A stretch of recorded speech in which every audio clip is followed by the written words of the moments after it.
لقد يسرنا القرآن للذكر فهل من مدكر بسم اللہ الرحمن الرحیم۔ السلام علیکم ورحمۃ اللہ وبرکاتہ۔ خواتین و حضرات، میں ہوں عبد الماجد حسینی۔ کیا آپ کو لگتا ہے کہ جو لوگ تقلید کرتے ہیں یا تقلید کی دعوت دیتے ہیں وہ پورے اسلام پر عمل کرتے ہیں؟ قطعاً نہیں، ایسا ممکن ہی نہیں ہے، کیونکہ کسی ایک امام کی تقلید کرنے کا مطلب ہے اس امام کے پاس جتنا علم تھا، اس امام نے جتنا سمجھا، اس امام کے پاس جو ذرائع موجود تھے، مطلب ذرائع تو وہی تھے، ذرائع میں احادیث جتنی موجود تھی ان کے پاس، اسی سے انہوں نے فتویٰ دیا۔ جو احادیثیں موجود نہیں تھیں، جو ان کے پاس صحابہ کرام کے آثار موجود نہیں تھے، تو اپنے ذہن سے انہوں نے اپنے علم کی بنیاد پر اجتہاد کر کے فتویٰ دیا۔ اگر ایسی بات ہوتی تو پھر امام کے خود شاگرد رشید پورے 50% سے زیادہ، یعنی 1/3 سے اختلاف نہیں کرتے۔ اگر ایسی بات ہوتی تو امام ابو حنیفہ امام مالک میں اختلاف نہ ہوتا۔ اگر ایسی بات ہوتی تو امام مالک امام ابو حنیفہ اور امام شافعی میں اختلاف نہ ہوتا۔ اگر ایسی بات ہوتی تو ان تینوں کے ساتھ ساتھ امام احمد بن حنبل کا اختلاف نہیں ہوتا۔ اگر ایسی بات ہوتی تو ان چاروں سے پانچویں کسی امام کا اختلاف نہ ہوتا، لیکن ایسا نہیں ہے۔ ایک امام کی تقلید کرنے کی وجہ سے خود احناف خلفاء کی بہت ساری باتوں کو نہیں مانتے، صرف اس وجہ سے کیونکہ وہ تقلید کرتے ہیں۔ اس سے پہلے ہی میں نے حضرت ابوبکر صدیق رضی اللہ تعالی عنہ کے عمل کے قول کے خلاف جو احناف کا، دیوبندی اور بریلوی کا جو عمل ہے وہ میں نے آپ کے سامنے پیش کیا۔ آج میں آپ کے سامنے حضرت عمر خلیفہ ثانی رضی اللہ تعالیٰ عنہ کے چند اعمال، چند اقوال پیش کروں گا جس کو جو حنفی حضرات ہیں، جو کہ بریلوی اور دیوبندی میں تقسیم ہے، یہ نہیں مانتے۔ مثلا حضرت عمر رضی اللہ تعالیٰ عنہ کا فتویٰ ہے کہ جس عورت کا شوہر گم ہو جائے، مفقود الخبر کی بیوی، مفقود الخبر کی بیوی یعنی گم ہو جائے، جس کی کوئی خبر نہ ہو، اس کو 4 سال انتظار کرنا ہے۔ یعنی کسی عورت کا شوہر گم ہو جائے تو حضرت عمر رضی اللہ تعالیٰ عنہ فرماتے ہیں وہ عورت 4 سال تک ویٹ کرے گی۔ 4 سال کے اندر آ گیا تو آ گیا، نہیں تو پھر وہ آزاد ہے، وہ دوسرا نکاح کر سکتی۔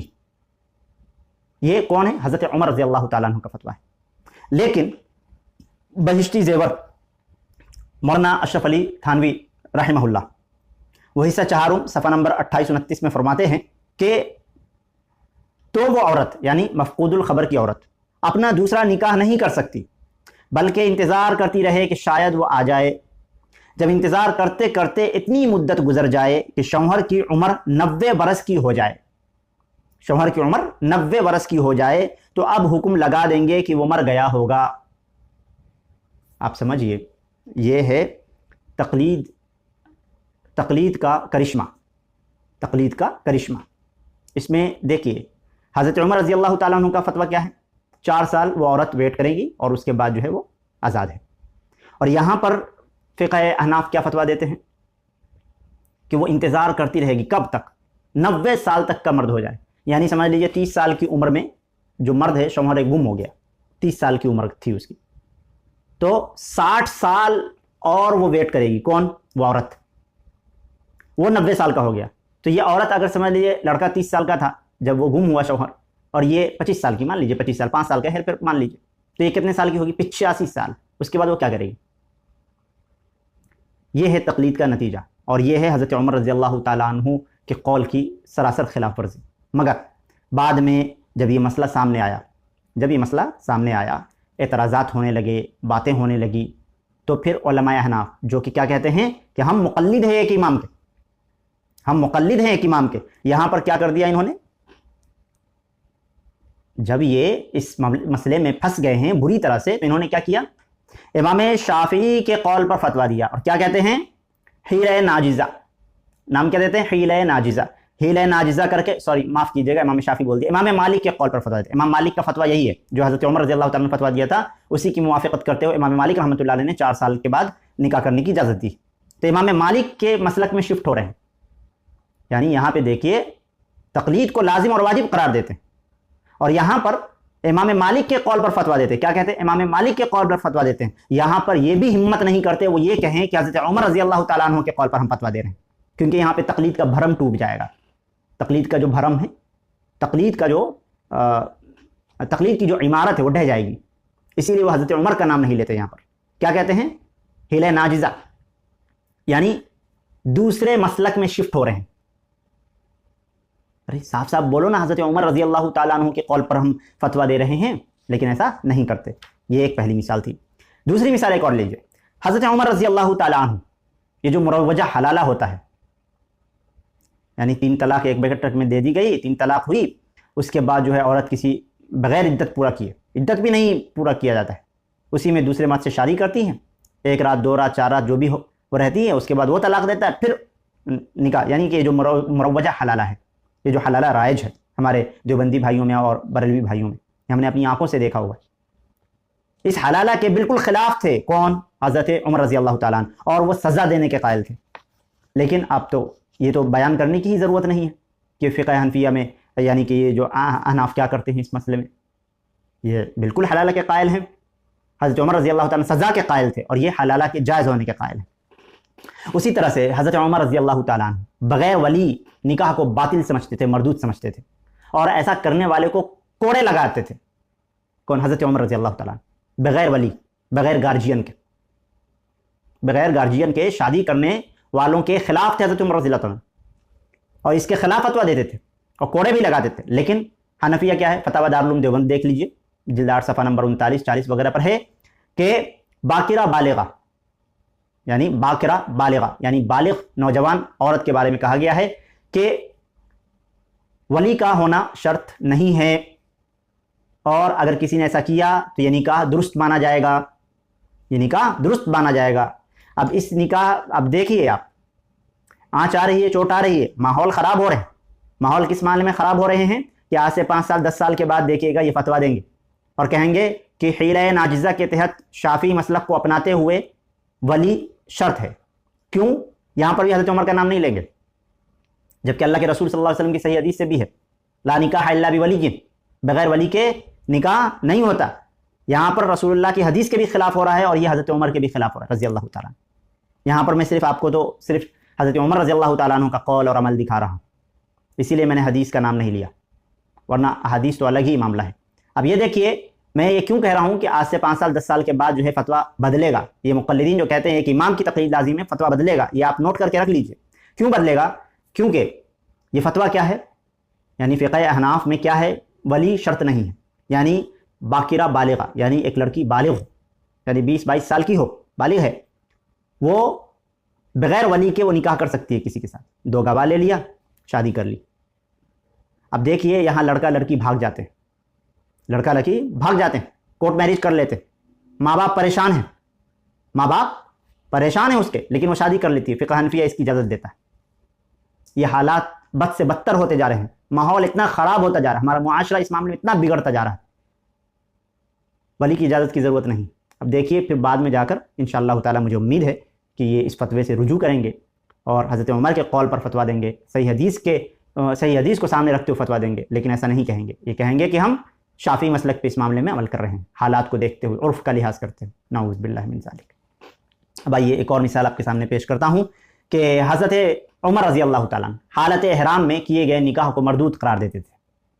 حالت احرام میں اگر نکاح کیا جائے تو اس نکاح کو نہیں مانتے تھے، مردود قرار دیتے تھے، درست قرار نہیں دیتے تھے. جبکہ حنفیہ کے نزدیک کیا ہے؟ حالت احرام میں نکاح جائز ہے. الفقہ الاسلامی وادلتہ کے اندر یہ دیکھ سکتے ہیں. اسی طرح سے ایک اور مسئلہ آپ کے سامنے بیان کرتا ہوں کہ حضرت عمر رضی اللہ تعالیٰ عنہ رضاعت میں 2 سال کی مدت کے قائل تھے، 2 سال کی مدت کے قائل تھے. جبکہ حنفیہ دیوبندیہ وغیرہ کیا ہے؟ اس کی مدت 2.5 سال کرتے ہیں.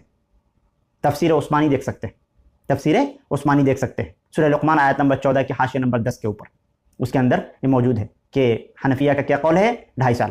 لیکن بعض جو علماء ہیں وہ اب آ رہے ہیں کہ نہیں، اب 2 سال ہونی چاہیے، جو قرآن کی آیت کے سراسر خلاف ہے. لیکن یہاں پر میں حضرت عمر رضی اللہ تعالیٰ عنہ کی فتویٰ کی بات کر رہا ہوں، اسی لیے حضرت عمر رضی اللہ تعالیٰ عنہ کی مثالیں آپ کے سامنے پیش کر رہا ہوں. اسی طرح سے حضرت عمر رضی اللہ تعالیٰ عنہ زبردستی کی دی ہوئی طلاق کے قائل نہیں تھے، زبردستی کی دی ہوئی طلاق کے قائل نہیں تھے. ایسی طلاق نہیں ہوگی. گن پوائنٹ پہ اگر طلاق دلوائی جائے کسی مرد سے، اگر وہ طلاق دے بھی دیتا ہے، وہ طلاق واقع نہیں ہوگی. حنفیہ کے نزدیک کیا ہے؟ الفقہ الاسلامی وادلتہ کے نزدیک کہ یہ طلاق واقع ہو جائے گی، یہ طلاق واقع ہو جائے گی. یہاں پر بھی حضرت عمر رضی اللہ تعالیٰ عنہ خلیفہ ثانی کی مخالفت ہے. اسی طرح سے حضرت عمر رضی اللہ تعالیٰ عنہ سانڈھا، جس کو ذب کہتے ہیں، ذب عربی میں، اور سانڈھا کہتے ہیں اپنے ہاں، یہ چھپکلی ٹائپ کا دکھنے والا ایک زمین کا جانور ہے، اس کا کھانا جائز سمجھتے تھے۔ کون؟ حضرت عمر رضی اللہ تعالیٰ عنہ۔ یہ ایک قسم کا زمینی جانور ہے جو دکھنے میں عجیب سا دکھتا ہے، چھپکلی ٹائپ کا دکھتا ہے، بڑا سائز میں ہوتا ہے۔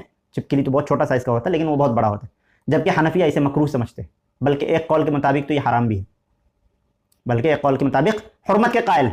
الفقہ الاسلامی ودلۃ کے اندر موجود ہے، دیکھ سکتے ہیں۔ یہاں پہ بھی حضرت عمر رضی اللہ تعالیٰ عنہ کی خلاف ورزی ہوئی۔ میں یہاں پر یہ نہیں بتا رہا ہوں کہ اللہ کے رسول صلی اللہ علیہ وسلم کے زمانے میں حضرت معاویہ رضی اللہ تعالیٰ عنہ نے اللہ کے رسول کے دسترخوان پر یہ ذب کھایا، سانڈا کھایا، یہ یہاں پہ بات ہی نہیں کر رہا ہوں میں۔ حدیث میں حضرت عمر رضی اللہ تعالیٰ عنہ کا ان کے نزدیک یہ چیز جائز ہے، لیکن حنفیہ کہتے ہیں مکروہ ہے، بعض قول کے مطابق یہ حرام ہے۔ ابھی دیکھیں، حضرت عمر رضی اللہ تعالیٰ عنہ 4 رکعت والی نماز کی آخری 2 رکعت میں سورہ فاتحہ پڑھنے کا حکم دیتے تھے۔ 4 رکعت اگر نماز پڑھ رہے ہوں تو آخری کے جو 2 رکعت ہے اس میں حضرت عمر رضی اللہ تعالیٰ عنہ سورہ فاتحہ پڑھنے کا حکم دیتے تھے۔ لیکن بہشتی زیور آپ پڑھ کے دیکھ لیجئے، بہشتی زیور میں یہ کیا ہے؟ باب فرض نماز پڑھنے کے طریقے کا بیان مسئلہ نمبر 17 کے اندر لکھا ہوا ہے۔ مولانا اشرف علی تھانوی رحمہ اللہ فرماتے ہیں کہ بہشتی زیور میں کہ اگر پچھلی 2 رکعت میں الحمد نہ پڑھے بلکہ 3 دفعہ سبحان اللہ کہہ لے تو بھی درست ہے، لیکن الحمد پڑھ لینا بہتر ہے، اور اگر کچھ نہ پڑھے، چپکی کھڑی رہے تو بھی کچھ حرج نہیں، نماز درست ہے، نماز درست ہے۔ کب؟ جبکہ آخر کے 2 رکعت میں صرف فاتحہ نہیں پڑھی، سبحان اللہ بھی پڑھ لیا، خاموش چپ رہی تو بھی نماز درست ہے۔ اب دیکھیے کہ حضرت عمر رضی اللہ تعالیٰ اس بات کے قائل تھے کہ اگر ہر چیز کا سایہ اس کے برابر ہو جائے تو عصر کا وقت شروع ہو جاتا ہے، لیکن فقہ حنفیہ میں مثلین ہیں، یعنی ہر چیز کا سایہ برابر نہیں ہو، ڈبل ہو، تب جا کے نماز عصر کا وقت شروع ہوتا ہے اور نماز ظہر کا وقت ختم ہوتا ہے۔ لیکن جبکہ کیا ہے؟ حضرت عمر رضی اللہ تعالیٰ عنہ کا کیا یہاں پر فقہ ہے؟ حضرت عمر فرماتے ہیں کہ ایک مثل کے برابر ہو جائے، بالکل برخلاف۔ یہاں پہ میں نہیں بتا رہا ہوں کہ اللہ کے رسول صلی اللہ علیہ وسلم کو جبرائیل امین نے نماز سکھائی تو دوسرے دن ظہر کی نماز کا جو آخری وقت بتایا وہ یہی بتایا کہ ہر چیز کا سایہ ایک برابر ہو جائے تو ظہر کے نماز کا وقت ختم ہو جائے، آخری وقت یہ ہے، اور پہلے دن جب عصر کی نماز پڑھائی تو اول وقت میں پڑھائی تو مثل ہو گیا تھا، یعنی ہر چیز کا سایہ ایک برابر ہو گیا تھا تو نماز پڑھے۔ میں یہ بیان نہیں کر رہا ہوں، آپ کے جاننے کے لیے بیان کر دینا ہوں کہ یہ حدیث ہے۔ حضرت عمر رضی اللہ تعالیٰ عنہ کا فتویٰ اس کے خلاف ہی کرتے ہیں۔ اس کے علاوہ اور بھی بہت سارے مسائل ہیں، مثال کے طور پر چند مثالیں آپ کے سامنے پیش کی ہیں، آپ حضرات بھی غور کریں کہ جو لوگ تقلید کرتے ہیں وہ قرآن ہو یا احادیث رسول ہو، بہت ساری آیتوں اور بہت ساری احادیث صحیح احادیث اس کو تقلید کی وجہ سے رد کر دیتے ہیں، اور خلفائے راشدین صحابہ کرام کے قول کو بھی فعل کو بھی رد کر دیتے ہیں، ان کے فتویٰ کی بھی کوئی اہمیت نہیں رہتی۔ جیسا کہ ابھی میں نے مثال کے طور پہ آپ کے سامنے 8-10 مثالیں حضرت عمر رضی اللہ تعالیٰ عنہ کی بیان کی۔ اس سے پہلے میں نے حضرت ابو بکر صدیق خلیفہ اول ان سے بھی چند مثالیں آپ کے سامنے بیان کی تھی۔ آپ حضرات غور کریں، تقلید کو چھوڑیں اور قرآن و سنت پر عمل کریں۔ عوام ہے تو جو قرآن و سنت پر عمل کرنے والے علماء ہیں ان سے مسئلہ دریافت کریں، قرآن و سنت کی روشنی میں مسئلہ دریافت کریں، قرآن و سنت کی روشنی میں مسئلہ دریافت کریں۔ یہی ہمارے لیے ہے مرجع مصدر، قرآن اور سنت۔ مجھے امید ہے آپ حضرات کے سامنے اس مختصر سے بیان میں یہ بات واضح ہو چکی ہے کہ جو لوگ قرآن و سنت کی دعوت دیتے ہیں وہ خلفائے راشدین کی دعوت اسی کے اندر شامل ہوتی ہے۔ اگر حدیث کو اپنا لیا تو خلفائے راشدین کے اعمال کو، افعال کو، اقوال کو اپنا لیا، کیونکہ ان لوگوں نے رسول اللہ کے خلاف کوئی کام نہیں کیا، رسول اللہ کے خلاف کوئی کام نہیں کیا، رسول اللہ کے مطابق ہی کام کیا۔ جب ہم ڈائریکٹلی رسول اللہ کی دعوت دے رہے ہیں تو خلفائے راشدین اس میں شامل ہیں، مگر اس کو بالکل برعکس مقلدین حضرات جو ایک امام کی تقلید کرتے ہیں وہ قرآن، سنت، خلفائے راشدین، صحابہ کرام، ان کے بہت سارے اقوال، بہت ساری حدیث، بہت ساری قرآن کی آیتیں اسے چھوٹ جاتی ہیں تقلید کی وجہ سے، تقلید کے زد میں آ جاتی، لیکن پھر بھی یہ لوگ نہیں مانتے۔ مجھے امید ہے آپ حضرات کے سامنے بات واضح ہو چکی ہے۔ جب تک کے لیے اجازت دیجیے، انشاءاللہ تعالیٰ پھر ملتے ہیں کسی خاص ٹاپک کے ساتھ۔ آپ حضرات اگر نئے ہوں تو چینل کو سبسکرائب کر لیں، بیل آئیکن کو پریس کر لیں تاکہ کوئی بھی ویڈیو اپلوڈ کیا جائے اس کا نوٹیفیکیشن آپ کو مل سکے۔ ویڈیو کو لائک کر دیں، اپنے دوستوں احبابوں تک شیئر بھی کر دیں تاکہ ان کو بھی قرآن و سنت کا ان کو علم ہو اور ان کے پاس بھی قرآن و سنت کے ذریعے سے پہنچنے والے مسائل کے جوابات ملے۔ اور آپ حضرات کے پاس کوئی سوال ہو تو کامنٹ کریں، انشاءاللہ تعالیٰ میں جواب دینے کی کوشش کروں گا۔ السلام علیکم ورحمۃ اللہ وبرکاتہ۔